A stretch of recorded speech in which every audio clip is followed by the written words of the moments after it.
ఏంటి? మందిరం అంటే ప్రజలకు ఉన్నటువంటి అభిప్రాయం ఏంటి? వాస్తవంగా దేవుని మందిరం ఏంటంటే దేవుడు ఉండేటువంటి స్థలం. హల్లెలూయా.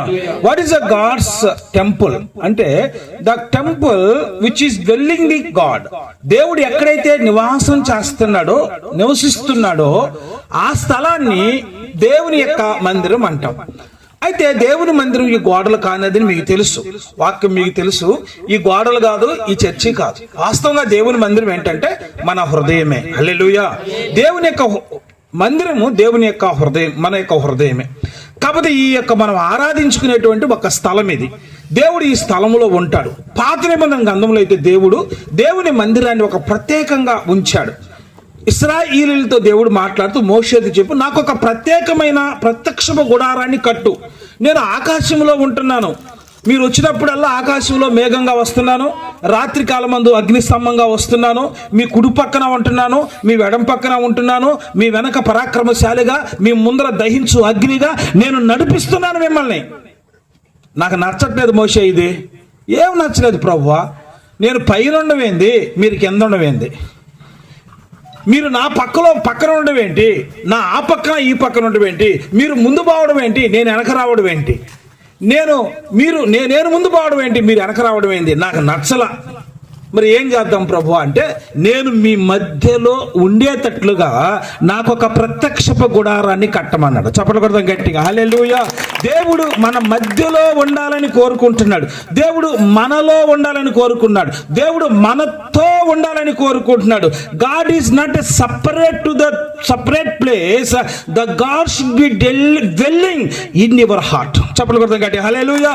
దేవుడు ఎక్కడో ఉండాలనుకోవట్లా, ఎప్పుడో ఉండాలనుకోవట్లా, నీతో ఉండాలని కోరుకుంటున్నాడు. కష్టంగా వాయిస్.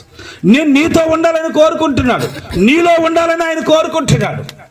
చూడండి, దేవుడు ఆ రకంగా దేవుని యొక్క మందిరాన్ని ప్రత్యక్షపరుచుకుంటూ కొంత వచ్చాడు.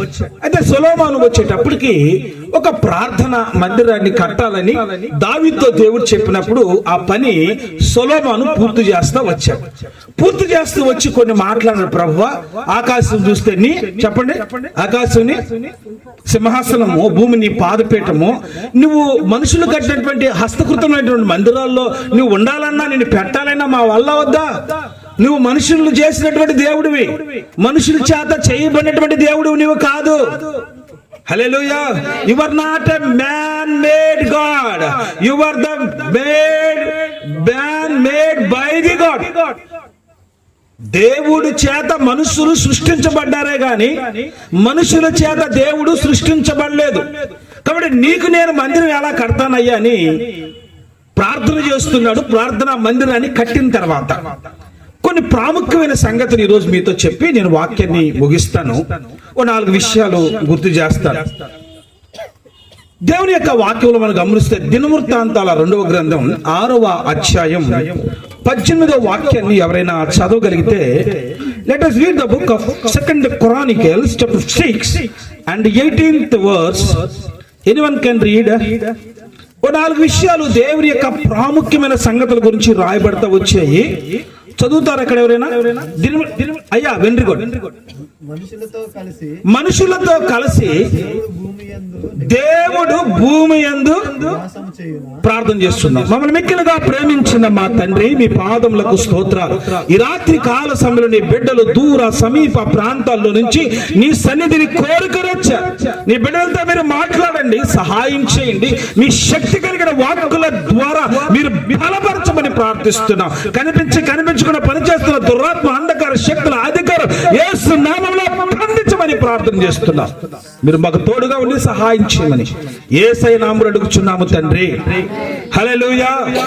సొలొమోను ఒక సందేహాన్ని వ్యక్తపరుస్తున్నాడు. He has a lot of doubt. ఏంటంటే డౌట్? చదువు వండర్ఫుల్ చదువు. దేవుడు మనుషులతో కలిసి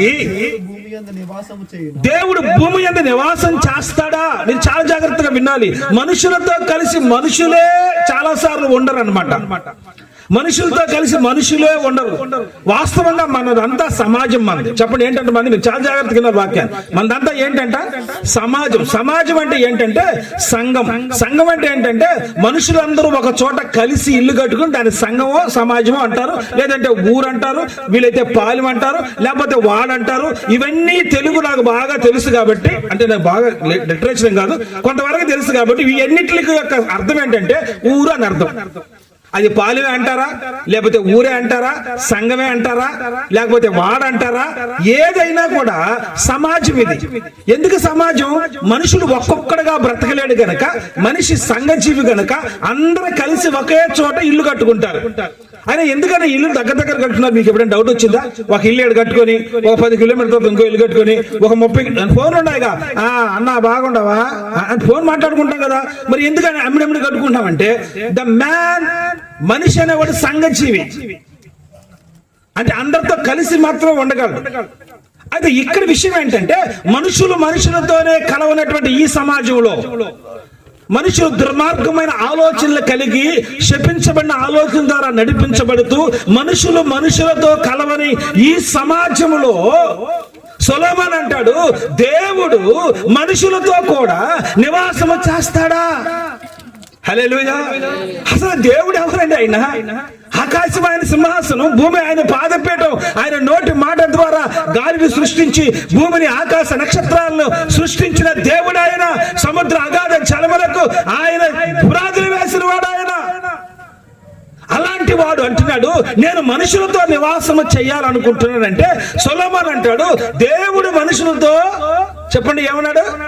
నివాసము చేయునా? చదువు. ఆకాశమును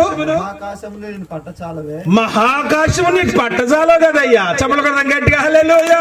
ఈ had a lot of doubt అన్నమాట. నేను మనుషులతో ఉంటానని దేవుడు అంటే, దేవుడు మనుషులతో నివాసం చేస్తాడా? ఆకాశము మహాకాశము, ఆ ఆకాశాలు నీకు పట్టవు, అవే నీకు ఉండలేవు. కానీ మాతో ఎలా ఉండగలవు నీవు? చాలా సార్ అంటారు, సార్ మీరు మా ఇంట్లో ఉండలేరేమో. నాకు అసలు కూర్చోవడం ఇష్టం, కింద కూర్చుంటా. కొన్నిసార్లు భోజనం అయినా హలో కొంతమంది భోజనం నాకు పెద్దగా ఇంట్రెస్ట్ ఉంటుంది, అందరు కింద కూర్చున్నామని చెప్తాం. చాలాసార్లు చాలా మంది ఏమనుకుంటారంటే, దేవుడు అంటే చాలా గొప్పోడు, నిజమే. కానీ సొలొమోను యొక్క సందేహం ఏంటంటే, నీకు ఆకాశము మహాకాశము పట్టదే, నీవు మనుషులతో నివాసము చేస్తావా? చదువు చదువు చదువు. నేను ఒక మందిరాన్ని కట్టాను ప్రభువా. సొలొమోను మందిరాన్ని కట్టాడు. దేవా యెహోవా, నీ సేవకుడు నీ సన్నిధిని చేయు ప్రార్థన యందును విన్నపముల యందును లక్ష్యముంచి నీ సేవకుడైన నేను చేయు ప్రార్థన మరను ఆలకించుము. చెప్పండి కొడతాం గట్టిగా హల్లెలూయా. ఈ యొక్క సొలొమోను చేస్తున్న అద్భుతమైన ప్రార్థన, మీకు ఓపుకుంటే, మీకు చేతనైతే మీరు ఇంటికి వెళ్ళిన తర్వాత 5, 6, 7 అధ్యాయాలు చదవండి. సొలొమోను ఒక సుదీర్ఘమైన ప్రార్థన చేశాడు. దేవుని మందిరానికి వచ్చినప్పుడు అన్నాడు, ప్రభువా, ఈ మందిరంలో నేను ప్రార్థన చేస్తున్నాను, నా ప్రార్థనను నువ్వు మొరపెట్టయ్యా, నా మొరను నువ్వు విను, నా ఆర్తధ్వని విను, నేనేం కోరుకుంటున్నానో నా ప్రార్థన విని నాకు జవాబు అయ్యా. అయినా నువ్వు మనుషులతో నివాసం చేయవే, కానీ మందిరంలో ఉంటానని చెప్పారు కదా. దేవుని మందిరం అంటే ఏంటంటే దేవుడు నివసించే స్థలం, దేవుడు నివాసం చేసేటువంటి స్థలం. అలాంటి మందిరాన్ని కట్టాడు సొలొమోను. అయితే ఆ మందిరం గురించి చెప్పాలంటే చాలా ఎక్కువ ఎగ్జాంపుల్ చెప్తాను. ఆ మందిరంలో 200 లారీలు బంగారం వాడు కట్టారు. ఆ మందిరంలో ఈ ప్రపంచ చరిత్రలో ఏ మందిరంలోనైనా 200 లారీల బంగారం వాడినట్టు మీకు తెలుసా? ఇమాజిన్ చేస్తారు మీరు, 200 లారీల బంగారం కంటే ఎక్కువ. అలాంటి మందిరం అనమాట. ఈ మధ్య లెక్క లేదనుకోండి, వెండి చాలా ఇచ్చారు. ఆ లెక్కల గురించి నేను మాట్లాడతాను. అంటే ఈ సొలొమోను అంటాడు, అయ్యా నేను మొర పెడుతున్నాను, ఆ మొర విను. ఈ రోజు మేము వచ్చి ఏం ప్రార్థన చేస్తారంటే, ప్రభువా, ఎంతో మంది కన్నీళ్లతో వస్తారు, కష్టాలతో వస్తారు, ఇబ్బందులతో వస్తారు, నీ మందిరంలో వాళ్ళు చేసిన ప్రార్థన మీరు వినండి ప్రభువా అంట. హల్లెలూయా. మీరు వాళ్ళ ప్రార్థన విని వాళ్ళకి జవాబు ఇవ్వాలి. ఏంటంటే దేవుడు మందిరం అంటే దేవుడు ఉండేటువంటి స్థలం. మా ఇంట్లో ఉండా సార్? ఉంటాడు. మేము ప్రార్థన చేస్తే ఉండడా? ఉంటాడు. వీధిలో ప్రార్థన చేస్తే ఉండడా? ఉంటాడు. బయట ఎక్కడో ప్రార్థన చేస్తే ఉండడా? ఉంటాడు. మరి అలాంటప్పుడు మేము ఎందుకు మందిరానికి రావాలి సార్? మా ఇంట్లో మేము ప్రార్థన చేసుకుంటాం, మీ ఇంట్లో మీరు ప్రార్థన చేసుకుంటే సరిపోదు కదా అని కొన్ని అతి తెలివితేటలు వాడేవాళ్ళు కొంతమంది ఉన్నారు. అంటే అక్కడ నువ్వు సరిగా ప్రార్థించుకోవడానికి సమయం కాదని, సమాజంగా ప్రార్థించాలి. ప్రభు అంటాడు, మీరు సమాజంగా కూడుట మానవద్దు. ఒక ఆవిడ వచ్చిందంట, ఏమా పాస్టర్ గారు, నువ్వు కట్టిన మందిరంలోనే వచ్చి మేము ప్రార్థన చేయాలా? మా ఇంటికాడ మేము ప్రార్థన చేసుకోవా? నాకు పాటలు రావా? నీకు వచ్చమ్మా? నాకు డ్రమ్ము రాదా? వచ్చమ్మా. ఆరాధన రాదా? వచ్చమ్మా. పాటలు రావా? వచ్చమ్మా. నేను అయితే నేను ఇంటికాడ చేసుకుంటాను. పోయి ఇంటికి కూర్చొని 9:30 కల్లా ఆ పాటలు పాడుకుందాం. ఒకటే ఆనందకీర్తన పుస్తకం నుంచి స్తుతిపాత్రుడు అనే పాటను పాడుకొని దేవుని నామని మహింపరుద్దాం. ఎవరుండారు వెనక? ఎవరు లేరు. ఒట్టి సాపేసుకునింది. స్తోత్రం స్తోత్రం స్తోత్రం స్తోత్రం ప్రభా అనగానే వెనక మనోడు పరిగెత్తుకుంటూ వచ్చి ఎగిరి మెడదోలు మీదకి వస్తున్నాడు. స్తోత్రం స్తోత్రం స్తోత్రం స్తోత్రం ప్రభా, స్తోత్రం స్తోత్రం స్తోత్రం స్తోత్రం స్తోత్రం అయ్యా, నీకు స్తోత్రం స్తోత్రం స్తోత్రం అయ్యా. ప్రార్థన అయిపోయింది. పాటలు పాడుకుందాం. ఈ ఒక్కటే, నా స్తుతి పాత్రుడా. నా మైక్ ఉంది కాబట్టి వినిపిస్తుంది. ఆమె అక్కడ మంట పెట్టింది. కోడలు మిరక్కాయలు వేస్తా ఉంది. కోపం కాదు, అత్తంటే ఎదురికి ఎప్పుడు పడదు. వేస్తా ఉందంట. వాసనతో నా స్తుతి పాత్ర. రేపు మెమ్మ కాపమని చెప్పరా. ఫస్ట్ నుంచి పాడుకుందాం పాట. వేరే పాట పాడుకుందాం. సియోనులో స్థిరమైన పోన. ఇది స్థిరంగా ఉండాలన్నమాట. ఇప్పుడు అక్కడ మళ్ళా పెట్టింది. ఊరి వాటర్ తీరా, నీళ్ళేరా. ఆ పాట వద్దు, వేరే పాట పాడుకొని ప్రభు నామాన్ని మహింపరుస్తాము. ఈరోజు అంతా డిస్టర్బ్ అయిపోయారు. ఈ పాటలు సరిగా లేవు, వేరే పాటలు. సరే, మనం అందరం ఆరాధన చేసుకుందాం అని. ఒకటే ఆయన లారీ డ్రైవర్ 15 రోజులకు ఒకసారి వస్తాడు. భర్తను చూసుకోవాలి కదండి. ఆయన వచ్చి నీళ్ళు లారీ డ్రైవర్ అంటే ఎప్పుడు వస్తాడో ఆయనకే తెలియదు. ఆయన తోలి పాపం బాధ. లారీ డ్రైవర్లు అంతా వీక్ గా ఉంటారు. ఎవరైతే కుటుంబానికి దూరంగా ఉంటారో వాళ్ళు వీక్ గా ఉంటారు. గుర్తుపెట్టుకోండి. భార్య కానీ భర్త కానీ పిల్లలు కానీ ఒక చోట కలిసి ఉండకపోతే వీక్ గా ఉంటారు వాళ్ళు. సరే, మొత్తానికి ఆయన వచ్చాడు. 15 రోజులకు ఒకసారి వచ్చాడు. నీళ్ళు దూరవా అన్నాడు ఆయన. నీళ్ళ 11 మంది ఉండే, 11 తెలుసు మీ అందరికి, 11 మంది ఉండే పో అనింది. ఆయన 15 రోజులు చూస్తున్నాడు కదా పాపము. మా ఆవిడ నేను రావటంగానే, ఏవండి నీళ్ళు తాగండి, వాటర్ తాగండి, నీళ్ళు తాగ అని బతిలాడతాను అనుకున్నాడు ఆయన. ఈ ప్రార్థన పెట్టింది ఇంట్లో. ఏమి ప్రార్థన బాలా అన్నాడు ఆయన. ప్రార్థన చేసేది ప్రార్థన కదా అని. ఆయన ఇంట్లో పెట్టేవేంది. నేను ప్రార్థన, నాకు రాదు ఆ ప్రార్థన. అందరికొచ్చు, నేను ఒకటే చేసుకుంటాను. ఆయన నీళ్ళు తోల. ఆయన కోపం వచ్చింది. ఆయన గొడవ అయిపోయింది. ఆ కొండ తీసుకొచ్చి కాగే నీరు ఎత్తి మీద వేసాడండి. మన కుక్కకి దాని మూతి కలదు కలుసుకొని తిరగతా ఉండేది. ఈ మనిషికి పడిపోయింది కొండ తీసుకొని. ఇంకా ఆయన ధరుకుంటే పరిగెత్తుకుంటా మందిరంలో పరిగెత్తుకుంటా వచ్చింది. నేను కుక్క కాని వేసినట్టు మెడకి. ఇది కొండ, పంతకొండ. దేవుని మందిరం. వినండి, దేవుని మందిరం ఏంటంటే దేవుడు ఉండేటువంటి స్థలం. దేవుని మందిరంలో ఏం జరుగుతుందో 4 విషయాలు మీతో చెప్పి నేను వాక్యాన్ని ముగిస్తా. ఎందుకు దేవుని మందిరానికి మనం రావాలి? దేవుని మందిరంలో ఏముంటుంది? నాకు ఇంగ్లీష్ పెద్దగా వచ్చేది కాదు, అందుకే దాంట్లో చాలాసార్లు ఫెయిల్ అయ్యా.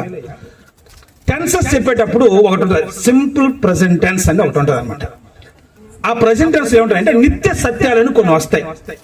చర్చికి పోవటం అనే దాన్ని సింపుల్ ప్రెజెంట్ టెన్స్ లో వాడతారనమాట. అంటే రెగ్యులర్ గా జరిగే ఒక కార్యక్రమాలు, అలవాటు ప్రకారం జరిగేటువంటి ఒక కార్యక్రమాలు.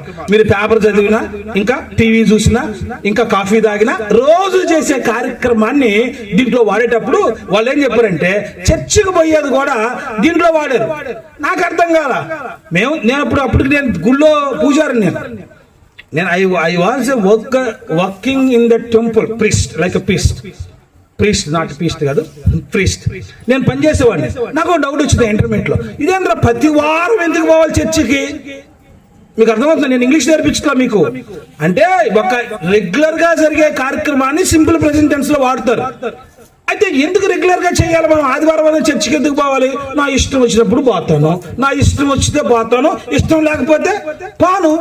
కానీ దేవుని మందిరానికి వెళ్ళేటప్పుడు నువ్వు ఒక ప్రత్యేకమైన దినం అది. హల్లెలూయా. ఎందుకు వెళ్ళాలో ప్రియదేవుని బిడ్డలారా దేవుని మందిరానికి? 3 విషయాలు. ఎందుకంటే దేవుని మందిరంలో ఏముంటుందంటే కృప దొరుకుతుంది. హల్లెలూయా. దేవుని మందిరం ఏముంటుందా? దేవుని మందిరము క్షమించే స్థలం అది. దేవుని యొక్క మందిరం అంటే ఏంటంటే క్షమాపణ దొరికే స్థలం. 130వ కీర్తనలో ఏముంటుందంటే, ప్రభువా దోషములను పరిహరించి నేను పరిశీలించి చూసిన ఎడల ఎవడు నిలబడగలడు? నీ సన్నిధిలో కృప దొరుకుతుందయ్యా. నీ సన్నిధిలో ఏం దొరుకుతుంది? కృప దొరుకుతుంది. తీగలరు ఎవరైనా? 130వ కీర్తన అన్నది ఒక్కసారి మీరు చూడండి. మిగతా వాళ్ళు ఎవరైనా ఉంటే ఈ అధ్యాయంలోనే ఒక మాట మీరు చూడండి. తీసారు ఎవరైనా? యెహోవా అగాధ స్థలములో నుంచి నేను నీకు మొరపెట్టుచున్నాను. నా ప్రార్థన ఆలకించయ్యా, చెవియొగ్గిన ఆర్తధ్వని నా ఆర్తధ్వని వినయ్యా. యెహోవా నీవు దోషములను కనిపెట్టి అదిగో యెహోవా నీవు దోషాలు గాని కనిపెట్టు చూచిన ఎడలా ఎవడు నిలబడతాడు. ఇందాక చక్కటి ప్రార్థన చేసింది పూజ మేడం. ప్రభువా మేమైతే తెలిసి తెలియక మేము పాపాలు చేస్తాం, కానీ తెలుసు కూడా కొన్నిసార్లు చేస్తాం. అయితే తెలిసినప్పుడు నువ్వు క్షమిస్తావు. అయితే మేము ఆ పాపాలను ఏం చేయకూడదు, కంటిన్యూ చేయకుండా సహాయం చేయనేది. ఇట్స్ వండర్ఫుల్ ప్రేయర్ అన్నమాట. అంటే కంటిన్యూ చేయకుండా మాకు సహాయం చేయను ఆయన, తెలుసు కూడా మేము చేయకుండా చేయి. ఇక్కడ ఏమంటాడు, దేవా నీ సన్నిధిలో ఏమంటదంట, నువ్వు దోషాలు పరిశీలించి చూసిన ఎడలా ఎవరు నిలబడతాడు.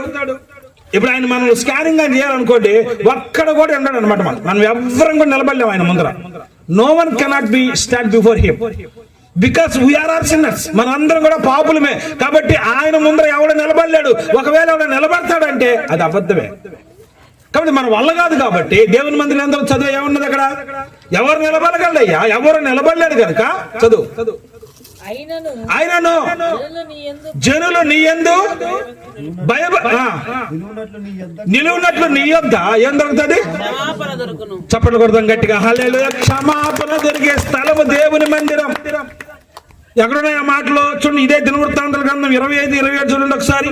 2వ దినవృత్తాంతాలు 27వ 6వ అధ్యాయం 25, 26, 27 ఏముంటదంటే చదవండి, ఒక మాట చదవండి అక్కడ. 20 అమ్మ వినండి. ఆకాశమందు నీవు విని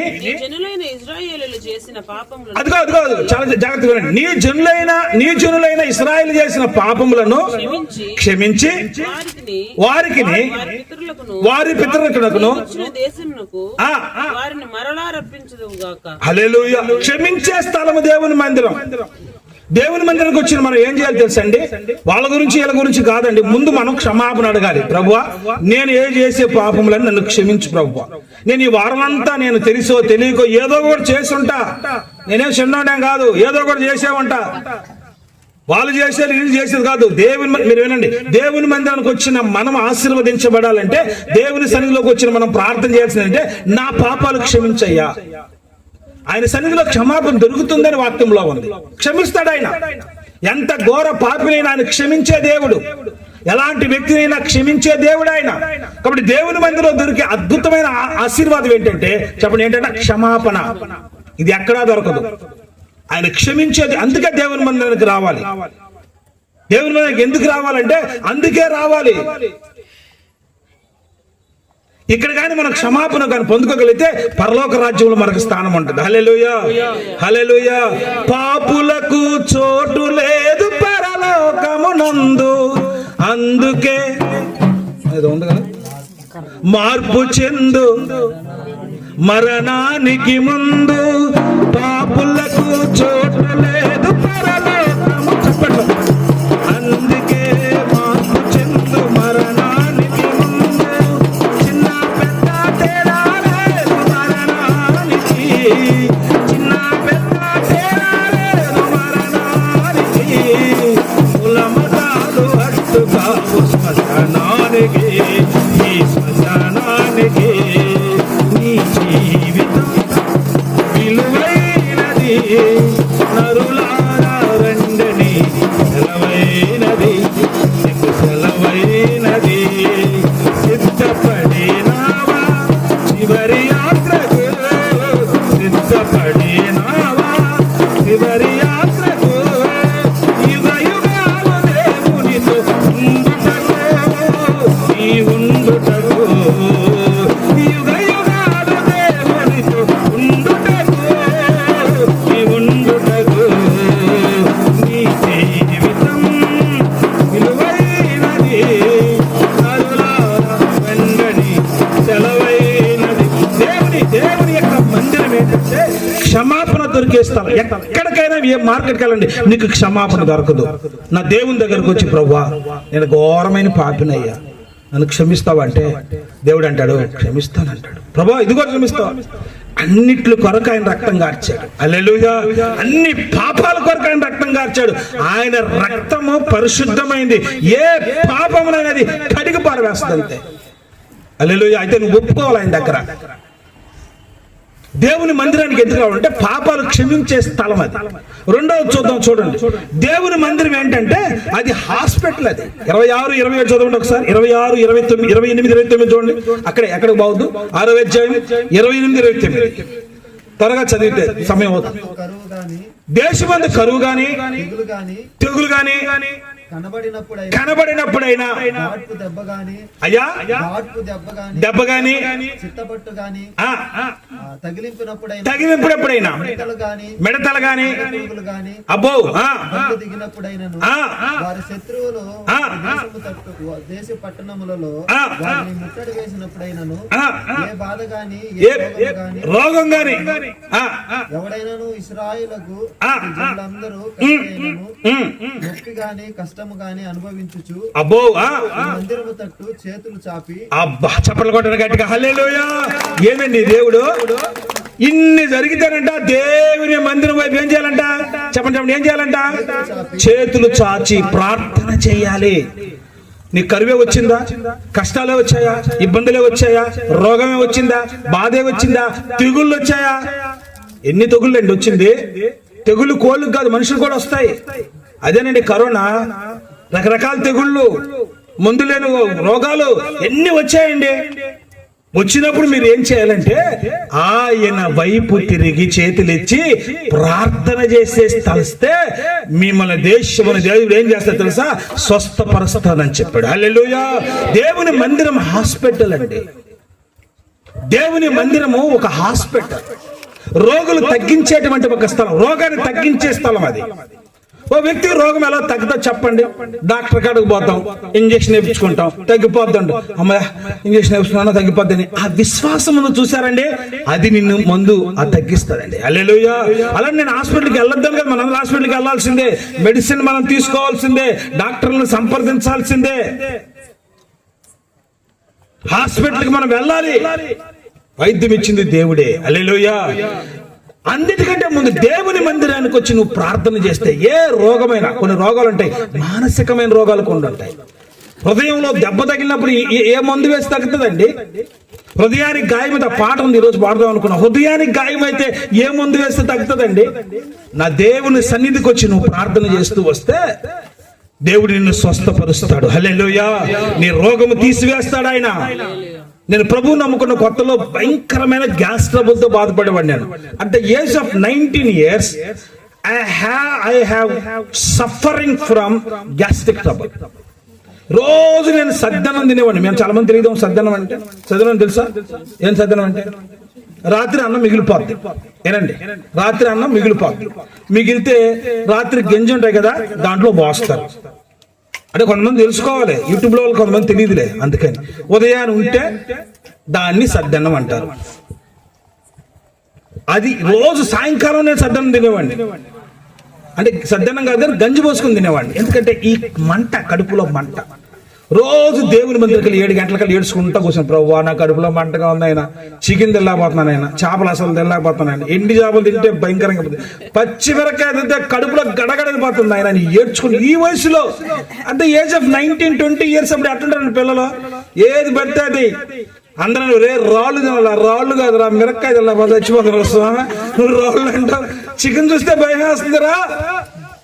నేను మీకు నిశ్చయంగా చెప్తున్నాను, నేను వెళ్ళి రోజు ప్రార్థించేవాడిని. ప్రభా ఏంటి ప్రభు అయితే ఎక్కడెక్కడ పేపర్ కాయం చూరం అన్నాడు, ఇదేసి తగ్గిపోతుంది. అది వాసన, భయంకరమైన వాసన. అది మా నాన్న తిట్టేవాడు, ఏంద్రా ఇది, రకరకాల వైద్యాలు ఏంట్రా, ఆయుర్వేదం ఏంట్రా, ఈ వైద్యాలు ఏంట్రా అని తిట్టేవాడు నన్ను.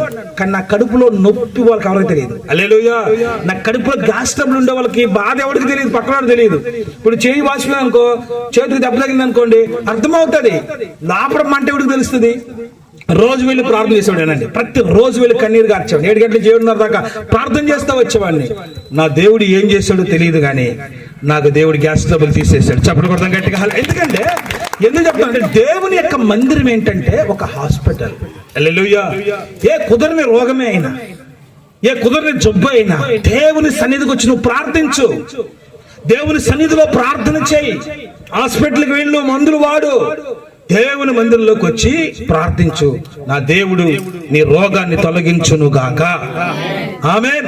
ఇంకో మాట చూడండి, దేవుని మందిరం ఏంటంటే 23వ వచనం 24వ వచనం కూడా చదువుతారు ఒకసారి. 6వ అధ్యాయం 23, 24. దేవుని మందిరం ఏంటంటే చదవయ్యా.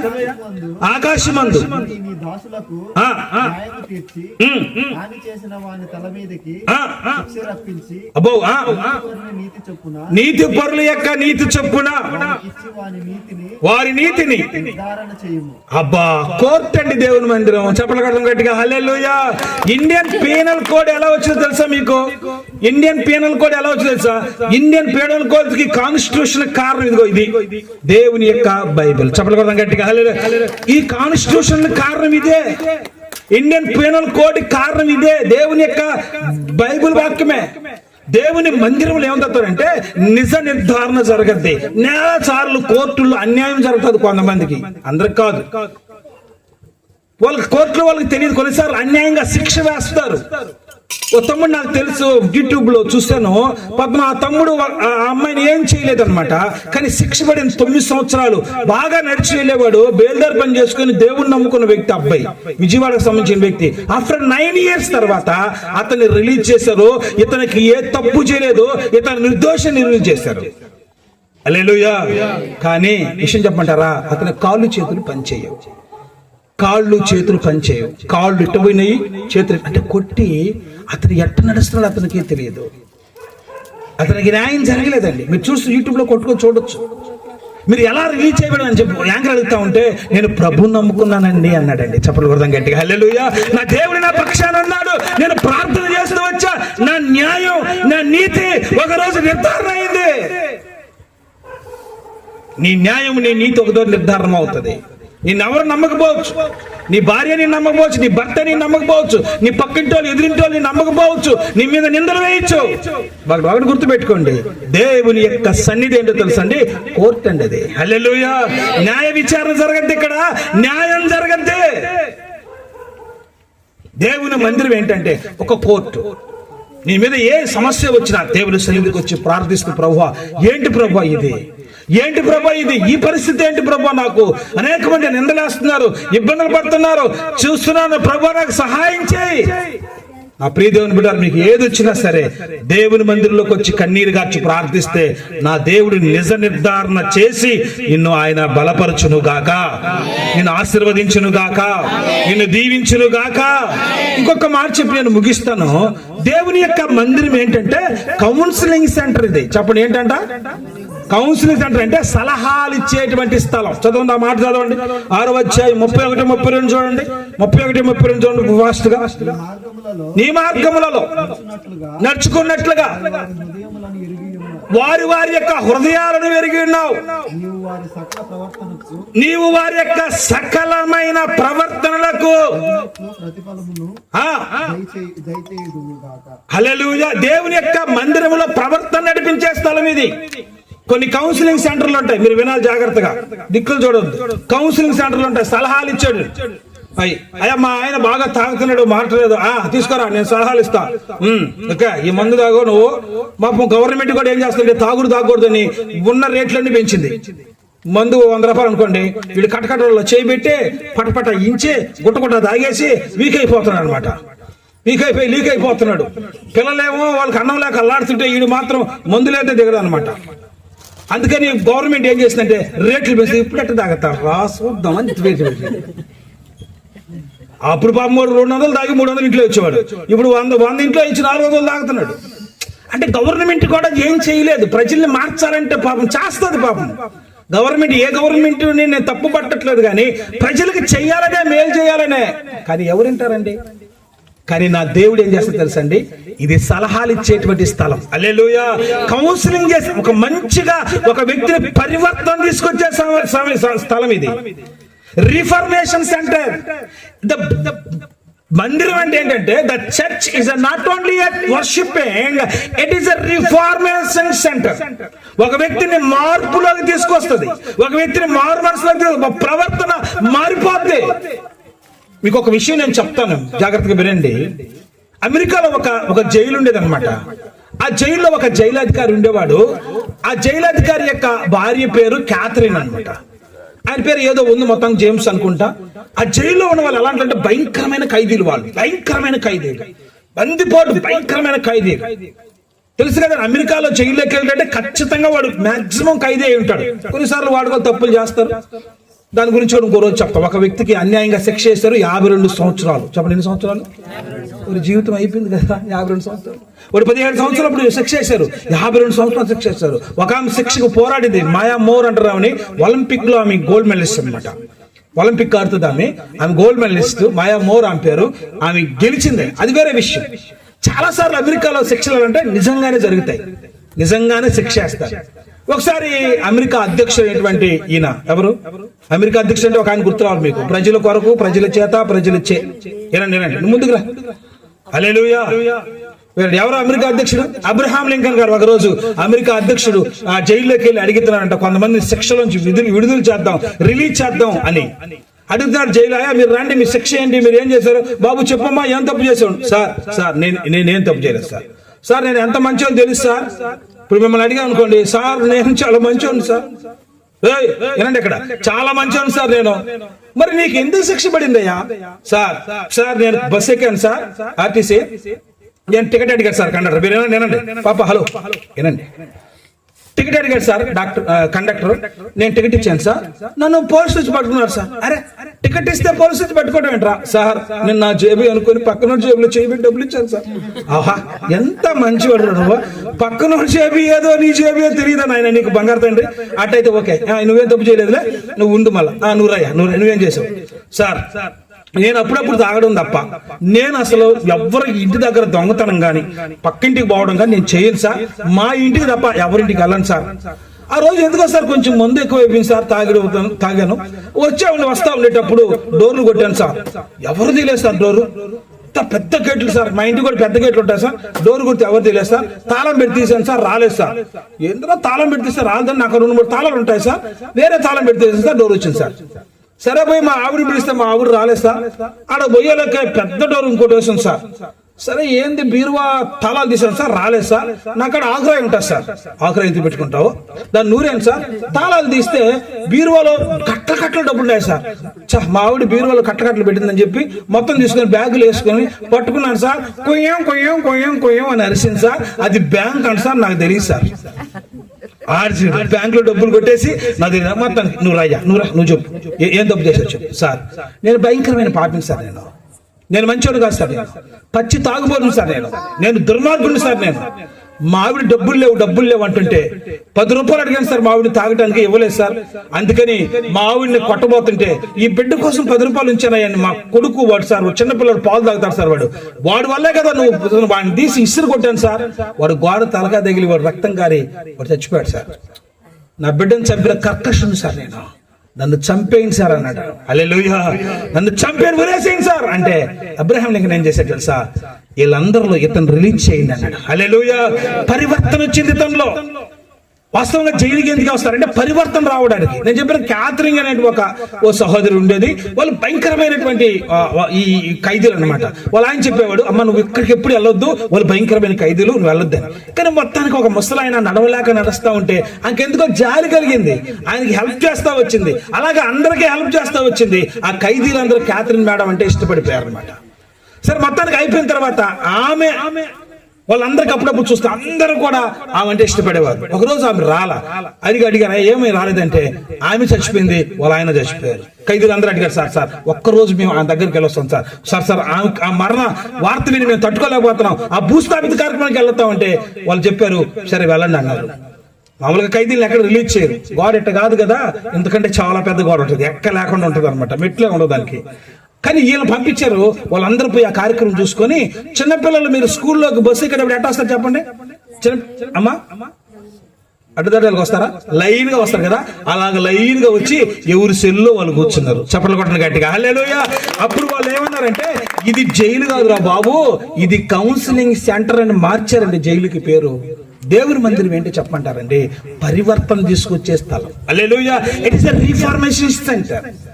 మనిషిని పరివర్తనలోకి తీసుకొచ్చాడు. కోపం వస్తుంది, కోపం వస్తుంది, అబ్బో అనుసుకో కోలుకో, మనకు కోపం వస్తుంది, ద్వేషం ఉంటుంది, కొట్టాలనిపిస్తుంది, తిట్టాలనిపిస్తుంది. కానీ మనం పరివర్తన చెందే స్థలంలో ఉన్నాం గనక మన తిట్లు కొట్టాలు అనిపించినా వాటిని మార్చుకుంటా వస్తున్నాం మనం. హల్లెలూయా. దేవుని మందిరము ప్రియ దేవుని బిడ్డలారా, అది మార్పు తీసుకొచ్చే, పరివర్తన తీసుకొచ్చేస్తా. అందుకే దేవుని మందిరానికి రావాలి మనం. చివరిగా ఒక మాట చెప్తా, వాన కురగకపోతే, వర్షము రాకపోతే దేవుని సన్నిధికి వచ్చి ప్రార్థించాలని వాక్యంలో ఉంది. హల్లెలూయా. ఎందుకంటే ఇది వాతావరణ కేంద్రం, ఇది వాతావరణ కేంద్రం. దేవుని యొక్క మందిరంలో ఇంకా ఎన్నో ఆశీర్వాదాలు ఉన్నాయి.